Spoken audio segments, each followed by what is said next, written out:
Did you know that Alberta, Canada has been rat free since 1950? Hi, I'm Emeris, and today we'll be talking about rats. There are 56 species of rodents within the ratish genus. However, the most common will be the brown rat and the house rat. I'll mostly be talking about the brown rat or the Norway rat here. The brown rat is actually the same species that we have domesticated and kept as pets. The brown rat originated in northern China but can be found in most parts of the world. Likely, this is due to ship travel. Anywhere there's been humans, there's rats. Unless you're in Alberta, Canada. Hey, what do you call a mix between a rat and an elephant? Who cares? It's irrelevant. Something else about brown rats is that they're omnivores and they live in large colonies that reproduce prolifically. They are very social by nature, which is why they live in these big colonies. And this is actually a trait that they have transferred over to their domestic counterparts, which is why it's typically recommended to keep them in pairs.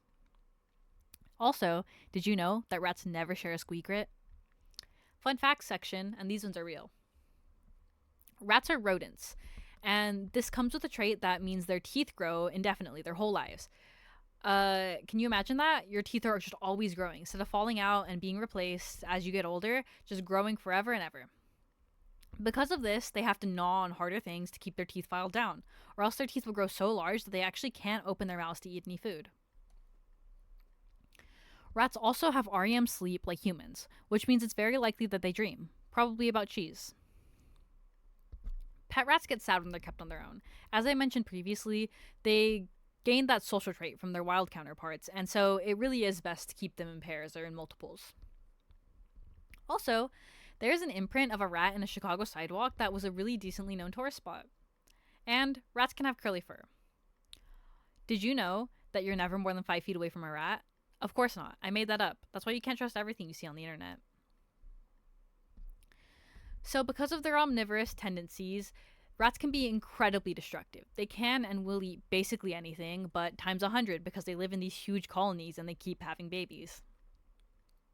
The largest recorded litter from one rat was 22 pups, which is crazy because they can have 5 litters a year on average. But aside from that, when conditions are good, they can be continuously producing litters for the entirety of the year. An unfortunate drawback of these large populations is the spread of disease. One really famous instance of this is the bubonic plague. I'm sure we all remember learning about this in history class. I remember especially in middle school there was a parody of Hollerback Girl that my history teacher loved to play. Mentioned a lot of things about fleas on rats. I think we as a society, because of this, tend to view rats as something that are dirty and only spread disease. While obviously this isn't entirely untrue, they are so much more than that.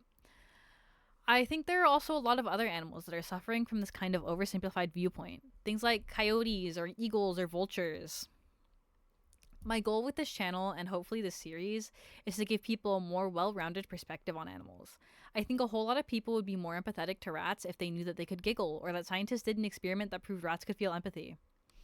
In this experiment, a rat was put in a cage while another rat was allowed to roam free around it.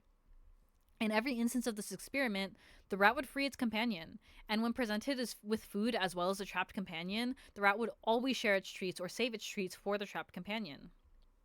Rats are sweet and intelligent creatures. I hope that this has helped somebody out there understand that.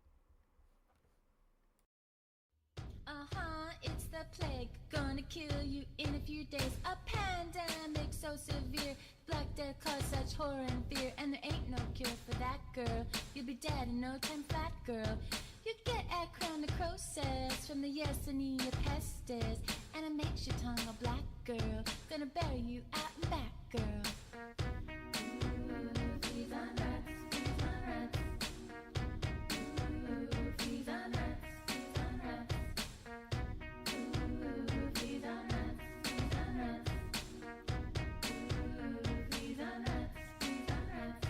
Started in China, don't know how, but the Mongols used biological warfare. At Kaffa, hurl plague corpses at the Genoese. The Italians fled back to Sicily, and in 1347, Black Death set a load to Europe in the form of infected fleas. From port cities along trade roads, buboes swelling in the nose, and it spread real fast like that, girl. Better flee when you see a rat, girl. People living for the night.